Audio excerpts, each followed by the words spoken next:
سنت زندہ باد۔ ہم سرکار اپنے استاد کے پاس پہنچے اور جیسے ہی آپ کے استاد نے اعوذ باللہ اور بسم اللہ پڑھا کے الحمد شریف پڑھایا، الف لام میم سے شروع کرا دیا ہے۔ اب سرکار غوث اعظم پڑھ رہے ہیں، آپ کے استاد سن رہے ہیں۔ ایک پارہ ختم ہوا ہے تو دوسرا شروع ہو گیا ہے، دوسرا ختم ہوا تو تیسرا چالو ہے، تیسرا چالو ہے ختم ہوا تو چوتھا چالو ہے۔ اس طریقے سے سرکار غوث اعظم پڑھتے چلے گئے اور آپ کے استاد سنتے رہے، حیرت کے سمندر میں ڈبکیاں لے رہے ہیں کہ اچانک پڑھتے پڑھتے سرکار غوث اعظم نے 18 پارہ پڑھ کر سنا دیا اور خاموش ہو گئے۔ آپ کے استاد جو ابھی حیرت میں ڈوبے ہوئے تھے ساحل پر آتے ہیں، بیٹا عبدالقادر اور پڑھو، بیٹا عبدالقادر اور پڑھو۔ نہیں اب میں نہیں پڑھ سکتا۔ کیوں؟ یہ کیوں؟ اچھا آپ کے استاد نے کہا تھا۔ آج کل چھوچا والوں کے ذہن میں ہے کہ کیوں سرکار غوث اعظم نے آگے نہیں پڑھا، تو وہ تاریخی جملہ لے لو جو میں دینا چاہ رہا ہوں۔ سرکار غوث اعظم نے کہا کہ یہ میرے استاد محترم، جب میں اپنے ماں کے پیٹ میں تھا، اب یہ جملہ میں دینا چاہتا ہوں اپنے ماں اور بہنوں کو، اسلام کی مقدس شہزادیوں کو، لے لو سرکار غوث اعظم کی بارگاہ سے۔ انہوں نے کہا جب میں اپنے ماں کی پیٹ میں تھا اس وقت میری ماں نے 18 پارے کی تلاوت کی تھی، جسے میں پیٹ میں رہ کے سن کر یاد کر لیا تھا۔ میری والدہ اگر 30 پارے کی تلاوت کی ہوتی تو آج عبدالقادر 30 پارے کا حاصل ہوتا۔ کیا بات ہے، سبحان اللہ سبحان اللہ۔ یہ بات بجلی کے کرنٹ کی طریقے سے پورے شہر جیلان، قصبے جیلان میں پہنچی، تمام گھروں میں خوشیوں کی لہر دوڑی اور سب گھر کی عورتیں جماعت در جماعت، گول دل گول، جمگھن در جمگھن چلی جا رہی ہے۔ کہاں ایک شریف گھرانے کا بچہ، ایک سید گھرانے کا بچہ بسم اللہ کی رسم کے لیے گیا ہے تو 18 پارہ پڑھ کے سنا دیا ہے۔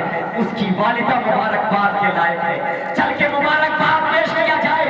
اس کا لحظہ جگر 18 پارہ پڑھا ہے۔ بڑے خوش دلی کے ساتھ یہ گول عورتوں کی پہنچتی ہے جو مسرتوں میں سادمائی میں ڈوبی ہوئی تھی، لیکن جیسی سرکار غوث اعظم کی دروازے پر پہنچی ہے یہ گول جھٹک کر اٹھ جاتی ہے، ٹھہر جاتی ہے۔ جانتے ہو کیوں؟ یہ سوال جو آپ کے ذہن پر کیوں ہے؟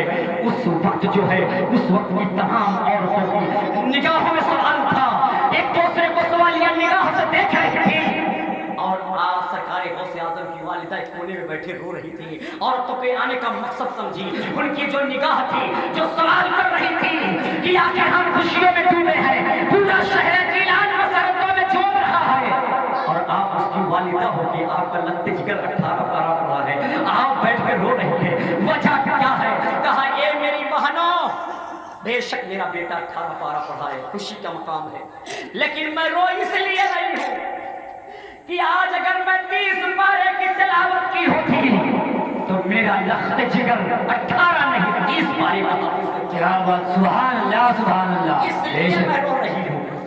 اب آپ یہاں پر غور کریے، میں چند باتیں اس واقعے سے دینا چاہتا ہوں۔ یہ حیات طیبہ سرکار غوث اعظم کی یہ سیرت مبارکہ سے کچھ چیزیں لے لو۔ ایک دم لاسٹ میں ہم چلتے ہیں۔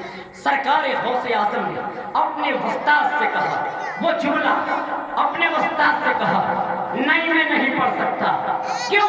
اس لیے کہ میں جب اپنے ماں کے پیٹ میں تھا تو میری والدہ نے اس 18 پارے کی تلاوت کی تھی، تو میں 18 پارہ سنا اور یاد کر لیا، سنا اور یاد کر لیا، سنا اور یاد کر لیا، غور کر کے سنا اور یاد کر لیا۔ پتہ چلا ماں کے پیٹ میں، میری شہزادیوں اسلام کو سنو، ماں کے پیٹ میں جب بچہ ہوتا ہے تو ماں کے قول و فعل پر نظر ہوتی ہے، وہ بولتی کیا ہے، وہ کہتی کیا ہے، وہ چلتی کیسی ہے، وہ سوچتی کیا ہے، وہ کرنا کیا چاہ رہی ہے۔ بچہ اسے قبول کرتا ہے اپنے ماں کے پیٹ میں رہ کے۔ اس کے سب سے بڑی دلیل یہ ہے کہ سرکار غوث اعظم نے اپنے ماں کے پیٹ میں رہ کے اپنی ماں کو دیکھا کہ چہل قدمی کر رہی ہے، اپنی ماں کو دیکھا انگور کی طرف ہاتھ بڑھا رہی ہے، اپنے ماں کے ذہن کو پڑھا جو انگور توڑنا چاہ رہی ہے، ذہن کھانے کو کہہ رہا ہے، اور قرآن کی جو تلاوت کی تھی اسے سنا اور یاد کر لیا۔ دنیا میں آنے آنے کے بعد استاد کو سنایا یہ دلیل ہے کہ بچہ ماں کے پیٹ میں ماں کے قول کو، ماں کے گفتگو کو، ماں کی چیزوں کو قبول کرتا ہے۔ اب ماں جیسی ہو، اب ماں جیسی ہو، اب ماں جیسی ہو۔ غوث اعظم کی ماں قرآن پڑھنے والی تھی تو ان کا بیٹا قرآن پڑھنے والا ہوا۔ ہماری مائیں جھوٹ بولنے والی ہے، آج کی مائیں غیبت کرنے والی ہے، آج کی مائیں چغل کھانے والی ہے۔ اس لیے آج کے بیٹے چغل خور ہیں، آج کے بیٹے جھوٹے ہیں، آج کے بیٹے جو ہے غیبت کرنے والے ہیں۔ وجہ ماں کے پیٹ میں بچہ ہے، ماں غیبت کر رہی ہے۔ وجہ ماں کے پیٹ میں بچہ ہے، ماں چغل خوری کر رہی ہے۔ وجہ ماں کے پیٹ میں بچہ ہے، ماں ناچ رہی ہے، موبائل دیکھ رہی بے شک، ناچ رہی ہے، ناچ رہی ہے۔ سوال ہوا کیوں ناچ رہی ہو؟ شادی ہے، شادی ہے، کس کی ہے؟ میرے رشتے دار کے لڑکے کی شادی ہے۔ کس کی ہے؟ میرے پڑوسی کے لڑکے کی شادی ہے۔ کس کی ہے؟ ارے میرے دوست کے بھائی کی شادی ہے۔ ہم ناچ رہے ہیں، ناچ رہے ہیں۔ ذرا سوچ،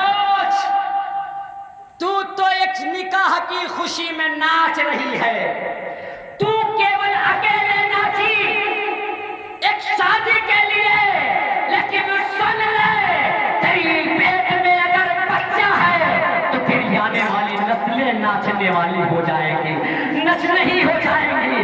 ذرا سوچ، تیری ایک دن کے نکاح کی غلطی پر ناچنا کہیں تیرے آنے والی نسلوں کو تباہ نہ کرتے، آنے والی نسلوں کو برباد نہ کرتے۔ اے اسلام کی مقدس شہزادیوں، اگر تم ماں ہو تو سمجھو کہیں ایسا نہ ہو تمہارے برے پھیر، تمہارے برے کرتب، تمہارے بری چیزیں تمہارے آنے والی نسلوں پر اثر انداز ہو اور یہ تباہ ہو جائے۔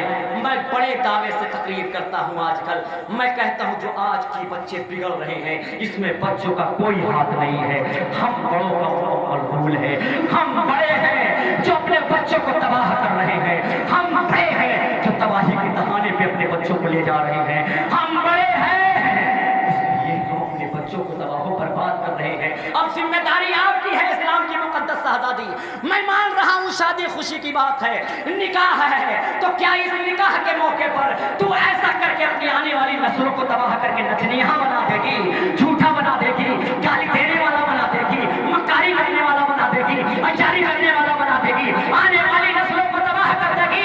فیصلہ تیرے اختیار میں ہے، تو چاہ لے تو اپنے گود میں پال کر اپنے بچے کو وقت کا غوث بنا دے، وقت کا قطب بنا دے، وقت کا ولی بنا دے، وقت کا معصوم بنا دے، وقت کا محدث بنا دے، وقت کا اشرفی بنا دے، عزیزان اہل ملت اسلامیہ اہل دیوبند کا مجدد بنا دے۔ اور اگر تو چاہ جا تو وقت کا نچنیاں بنا دے، وقت کا جھوٹا بنا دے، وقت کا قاتل بنا دے، وقت کا مکار بنا دے، وقت کا زانی بنا دے۔ ہوش میں ہوں میں، جوش میں نہیں ہوں، ہوش میں ہوں۔ وقت کا زانی بنا دے۔ کیوں؟ زنا کی کئی قسمیں ہیں، زنا کی کئی قسمیں ہیں۔ ماں کے پیٹ میں جب بچہ ہے تو جب قرآن قبول کر لے گا تو تمہارا جھوٹ نہیں قبول کرے گا، تمہاری نگاہ ادھر ادھر جائے گا نہیں قبول کرے گا۔ تم اپنے جسم کی نمائش کرو گے، یہ بھی ایک زنا ہے قسم کا، بچے پر اثر نہیں جائے گا۔ پتہ چلا قوم میں بچہ زانی ہو رہا ہے، ہم بڑوں کی غلطی، قوم میں بچہ جھوٹا ہو رہا ہے، بڑوں کی غلطی، قوم میں بچہ گالی دے رہا ہے، بڑوں کی غلطی ہے، ہم سدھر جائیں۔ قسم خدا کی یہ شادی مت دے ورنہ تیری تو نسل تباہ ہو جائے گی، پکا تیری تو تباہ ہوگی، اس میں کوئی وہ نہیں ہے، ہر سکے کا دو رخ ہے۔ اگر قرآن والا بچہ ہوگا تو گالی والا بھی بچہ ہوگا، فیصلہ تیرے اختیار ہے، تو جو چاہے کرے، چاہے تو جگہ بنا کے گیت گا کے تو اپنے بچے کو نچنیاں بنا دے، چاہے تو رت جگہ کر تو رکعت نماز پڑھ، تسبیح و درود پڑھ کے، اور اس آنے والے جوڑے کے لیے بھی برکت بنے گی، تیری آنے والی نسلیں بھی خود آباد ہو جائیں گی، روشن ہو جائے گی تیری نسلیں۔ اب فیصلہ تیرے اختیار ہے کہ شادی ہے، رت جگہ کرنا ہے، رت جگہ گیت سے کرے گی، رت جگہ گا کر کرے گی، رت جگہ ڈھول سے کرے گی، تو تیری بچی تیری نسلیں آنے والی ڈھول بجانے والی ہوگی، گانے والی ہوگی، ناچنے والی ہوگی،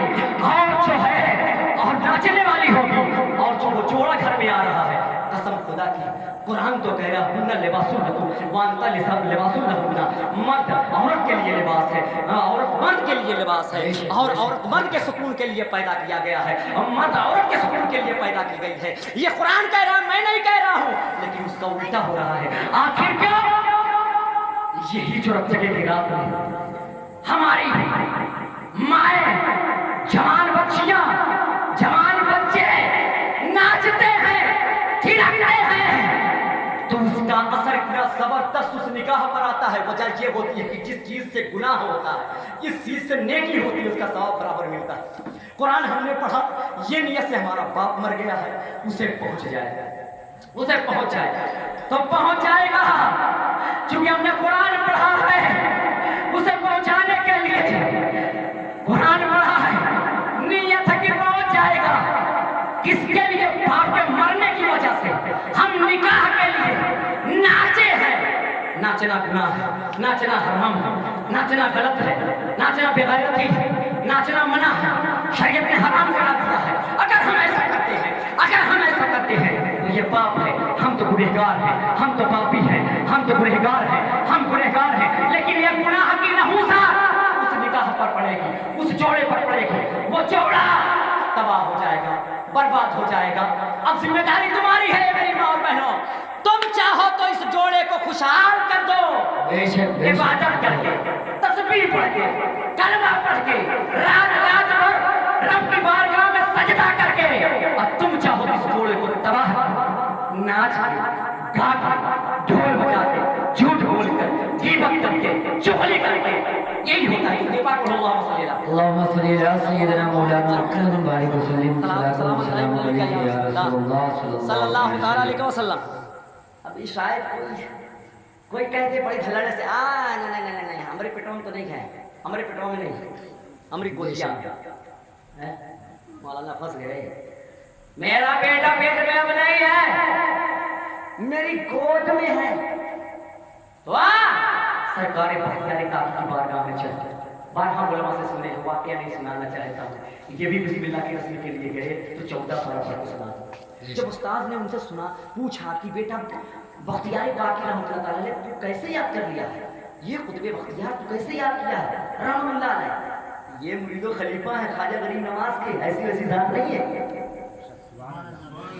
ان سے استاد نے کہا 14 پارہ کہاں سے پڑھا؟ میری ماں جب مجھے دودھ پلاتی تھی، میں اس کے گود میں تھا تو وہ قرآن کی تلاوت کرتی تھی اور یہ 14 پارہ وہ پڑھا کرتی تھی، میں نے سنی ہے. بے شک بے شک، سبحان اللہ سبحان اللہ. ماں جتنی عظیم ہوتی ہے اس کی اولاد اتنی بلند ہوتی ہے. دیکھ تجھے چھٹکارا نہیں ہے. اگر تیرا بیٹا پیٹ میں نہیں ہے تو گود میں ہے، گود میں بھی قرآن پڑھا. اگر وہ قرآن دودھ پیتے ہوئے قرآن سیکھ گیا، وہ دودھ پیتے ہوئے تیری گالی نہیں سیکھے گا، تیری چغلی نہیں سیکھے گا، تیرا جھوٹ نہیں سیکھے گا، تیرا ناچنا نہیں سیکھے گا، تیرا گانا نہیں سیکھے گا. ارے کہتے ہیں اچھائی سے پہلے برائی اثر انداز ہوتی ہے. قسم سے نعت نہیں یاد ہوتی ہے، گانا یاد ہو جاتا ہے. بے شک بے شک بے شک. پتہ چلا بچہ قرآن دیر میں سیکھے گا، گانے پہلے سیکھ لے گا، ادب بعد میں سیکھے گا، ناچنا پہلے سیکھ لے گا. فیصلہ تیرے اختیار ہے. یہ مقدس اسلام کی مقدس شہزادیوں تمہارے اختیار میں. چاہو تو بچوں کو قرآن والا بناؤ، چاہو تو ناچنے والا بناؤ. اختیار تمہارے ہیں، کرو ایک جگہ شوق سے کرو. اب کوئی اور یہ کہہ دے کہ نہ میرا بچہ بڑا ہو گیا، تھوڑا سا بڑا، میں جھوٹ بول سکتی ہوں، میں تو ناچ سکتی ہوں، تو ہمیں قرآن حدیث چھوڑ، گروہ کی زندگی چھوڑ، اپنے ہی محلے کے بزرگ سے پوچھ لے. انہیں بتائیں گے کہ بچہ جب تھوڑا ہوشیار ہوتا ہے تو وہی کرتا ہے جو ماں باپ کرتے ہیں. بے شک بے شک. جیسی 4-5 سال کی عمر ہوتی ہے، سب سے پہلے بچہ کیا کرتا ہے؟ وہی کرتا ہے جو اس کے ماں باپ کرتے ہیں، اس کے گھر میں بڑے کرتے ہیں، وہی کرتا ہے. چل ماں جتنی عظیم ہے اس کی اولاد اتنی ہی بلند ہوا کرتی ہے. جب مائیں بایزید بستانی کی ہو تو وہ نمازی ہوتے ہیں. جب بابا فرید الدین جیسی ماں